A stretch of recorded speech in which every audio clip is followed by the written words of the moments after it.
चलिए, हमारे साथ आज एक खास विषय पर बातचीत करने के लिए आज के अध्यापक जुड़े हैं। जी हाँ, काफी सारे प्रश्न हमें भेजे जाते हैं पाठशाला के लिए, अलग अलग विषयों पे लोग जानकारी चाहते हैं और हमारी कोशिश है कि हम आपकी सभी दिक्कतों का जो निराकरण है वो कर सकें।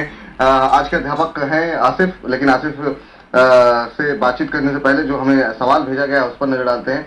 मनोज धीमान जी ने ये सवाल हमसे पूछा है और जो कि सहारनपुर से हैं, और वो आसिफ से जानना ये चाह रहे हैं कि आखिर में जो बाल्टिक ट्राई इंडेक्स की बातचीत आप लोग करते हैं वो होता क्या है और इसकी अहमियत क्या होती है।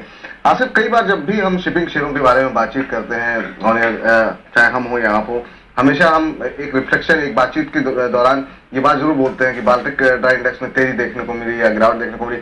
पहले तो ये बताइए, बाल्टिक ड्राई इंडेक्स होता क्या है, उसके बाद आगे की बातचीत करेंगे। शुक्रिया। बिल्कुल, जिस तरीके से आप इंडेक्स की बात करते हैं, निफ्टी की बात करते हैं, सेंसेक्स की बात करते हैं, इसी तरीके से बाल्टिक ड्राई इंडेक्स भी है, मगर यहाँ पर जो कंपोनेंट है वो अलग है। यहाँ पर जो कंपोनेंट है वो फ्रेट रेट है, यानी कि शिपिंग फ्रेट रेट के बारे में बात करते हैं। और यहाँ पे शेयर की जगह पे रूट्स है, किन किन रूट्स पे ये शिप्स आती जाती है और उन रूट्स पे क्या जो भाड़ा है वो क्या चल रहा है, उसको एक ये दर्शाता है इंडेक्स। तो ये इस इंडेक्स को बाल्टिक ड्राई इंडेक्स कहा जाता है। जनरली यहाँ पे जो 26 जो मेजर रूट्स है वर्ल्ड के अंदर में, उस 26 मेजर रूट्स को कवर करती है बाल्टिक ड्राई इंडेक्स। और उन 26 रूट्स के ऊपर जो भी फ्रेट रेट चल रहा होता है वो उसका रिफ्लेक्शन बाल्टिक ड्राई इंडेक्स में देखने के लिए मिलता है। जो इंपॉर्टेंट वेसल्स जो कवर किया जाता है इसमें, सुप्रा मैक्स, पैन मैक्स जैसे वेसल्स को यहाँ पर कवर किया जाता है और कैप्साइज वेसल्स भी कवर किया जाता है, यानी कि 3 मेजर वेसल्स जो कवर होता है। और 26 रूट में जो फ्रेट रेट चल रहा है उसका इंडिकेशन बाल्टिक ड्राई इंडेक्स से मिलता है। जी बिल्कुल। ये कैसे अंदाजा लगता है कि ये जो आपने कहा कि जो किरायों की दर होती है, जो माल भाड़ा होता है, उसके आधार पे ये इंडेक्स जो है कामकाज करता है। एक इंडेक्स को देख करके इस पूरे सेक्टर के बारे में, शिपिंग सेक्टर पे जब हम चर्चा करते हैं, अंदाजा कैसे लगाते हैं लोग? आपने एक बात तो हमें समझा दी कि ठीक है, ये एक तरह का इंडेक्स है जो कि 26 रूट हैं, या फिर जो बाकी आपने शिपिंग के नाम बताया कि ये शिप उसमें शामिल हैं, इनके आधार पे ये इंडेक्स अप या डाउन जाता है। लेकिन इसको पढ़ेंगे कैसे, देखेंगे कैसे? अगर आम व्यक्ति को जो इसको मॉनिटर करना चाहे वो कैसे देखेगा इसे?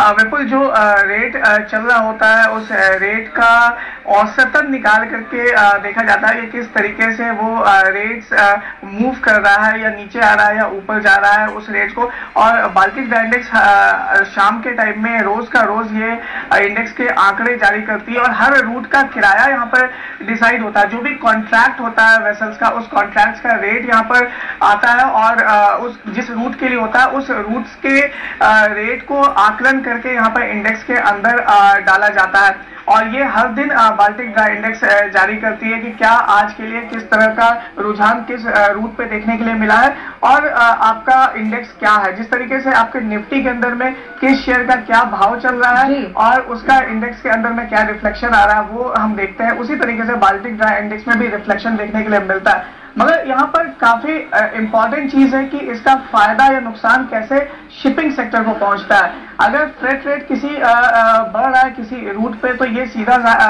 फायदा शिपिंग कंपनीज को पहुंचाता हुआ दिखता है, क्योंकि फ्रेट रेट ज्यादा अगर आपको मिलता है, कोई भी शिपिंग कंपनीज अगर ज्यादा रेट पे कॉन्ट्रैक्ट साइन करती है या ज्यादा भाड़ा मिलता है, ऑब्वियसली उसको ज्यादा फायदा होगा। अगर रेट गिरता है तो उसको नुकसान होता हुआ दिखेगा। आसिफ, आपने बताया कि किस तरह से रेट्स डाले जाते हैं और कितना फायदा इससे शिपिंग कंपनीज को हो सकता है, लेकिन अगर हम इसके प्राइस लेवल की बात करें या रेट्स की बात करें तो उसको कैसे कंट्रोल किया जाता है? यहाँ पे कंट्रोल तो ये मार्केट डिटरमाइंड होता है। कंट्रोल करने की बात नहीं है, मार्केट में जिस तरह का रुझान देखने के लिए मिल रहा है उसी तरह से मार्केट डिसाइड करती है, मार्केट फोर्सेस डिसाइड करता है, डिमांड और सप्लाई जो है वो डिसाइड करता है। अब ये एक इंपॉर्टेंट इंडिकेटर भी है इकोनॉमी का, इस पर जरूर यहाँ पर ध्यान रखना। बाल्टिक ड्राई इंडेक्स एक लीडिंग इंडिकेटर है इकोनॉमी का। 80% से ज्यादा जो ट्रेड होता है एक कंट्री का दूसरे कंट्री से, वो सी रूट के जरिए होता है। यानी कि आवाजाही जो माल का है 80% ग्लोबली ट्रेड का, 80% आपको सी रूट से मिलता है। यानी कि अगर सी रूट पे आपका भाड़ा बढ़ रहा है तो इकोनॉमिक एक्टिविटी ग्लोबली बढ़ता हुआ दिख रहा है। तो ये चीज काफी कुछ लीडिंग इंडिकेटर है, यानी कि आपके जीडीपी में बाद में रिफ्लेक्ट होगा, आपके एक्सपोर्ट या इंपोर्ट के आंकड़ों में बाद में रिफ्लेक्ट होगा, पहले वो माल का आवाजाही होगा। यानी कि उसका एक इंडिकेटर, आपका जो इकोनॉमी के वेलबींग का जो इंडिकेटर है, उससे पहले ये आपका शिपिंग फ्रेट रेट बता देगा कि आपका इकोनॉमी कैसा कर रहा है। एक लीडिंग इंडिकेटर इसको कहा जा सकता है, और जिसको हर इकोनॉमिस्ट यहाँ पर देखते हैं कि किस तरीके से शिपिंग फ्रेट रेट या बाल्टिक ड्राई इंडेक्स मूव कर रहा है। उदाहरण है आपके पास? उदाहरण के जरिए कुछ समझा सकते हैं? खासतौर पर शिपिंग क्षेत्र की अगर बातचीत करें तो अगर अर्थव्यवस्था को भी अगर आप इंडिकेट कर सके तो अच्छी बात है, लेकिन अगर खाली शिपिंग क्षेत्र के नजरिए से बात करें विपुल, यहाँ पे अगर अर्थव्यवस्था को हम मानते हैं कि सेंसेक्स और निफ्टी से अगर देखें, कुछ हद तक हम रिफ्लेक्शन देखते हैं अर्थव्यवस्था का शिपिंग और सेंसेक्स और निफ्टी या आपके जो मार्केट है, शेयर मार्केट, वो कुछ हद तक रिफ्लेक्ट जरूर करता है। तो उससे हम एक कोरिलेशन निकालने का कोशिश करते हैं। यहाँ पर बाल्टिक ड्राई इंडेक्स का मूवमेंट सितंबर और अक्टूबर के महीने में करीब 13% का देखने के लिए मिला था। आपको मतलब होगा अक्टूबर दिसंबर जो 2011 में, उसके बाद जनवरी से मार्च में आपके सेंसेक्स में या निफ्टी में 12% का उछाल, यानी कि बाल्टिक ड्राई इंडेक्स ने पहले आपको इंडिकेट कर दिया कि आने वाला टाइम बेहतर होगा, इकोनॉमिक एक्टिविटी बढ़ने वाली है, आप इंटर कर सकते हैं, आपको एक अच्छा मुनाफा मिल सकता है। क्योंकि जब बुक्स में रिफ्लेक्ट होगा तो आप कहीं ना कहीं पे उसको पोजीशन लेंगे, आप अच्छा करेंगे। तो बुक्स में रिफ्लेक्ट होने से पहले आपके बाल्टिक ड्राई इंडेक्स ने आपको ये दिखा दिया कि किस तरह का रुझान देखने के लिए मिल सकता है। मगर वहीं पे जनवरी और मार्च की बात करें, बाल्टिक ड्राई इंडेक्स में 43% की गिरावट देखने के लिए मिली। और उसके बाद अब यहाँ पर देख रहे हैं अप्रैल के महीने में अगर रिटर्न की बात करें सेंसेक्स में, तो करीब 1.5 से 2% का निगेटिव रिटर्न है। यानी कि जनवरी मार्च में ही इकोनॉमिक एक्टिविटी आपका वर्ल्ड में स्लो डाउन होने लगा था। रिफ्लेक्शन बुक में आएगा मार्च, अप्रैल और जून के महीने में। चलिए, आसिफ बहुत बहुत शुक्रिया। तो आसिफ ने हमें बताया कि बीडीआई की अहमियत क्या है और किस तरह से वहां पे ट्रेड होता है।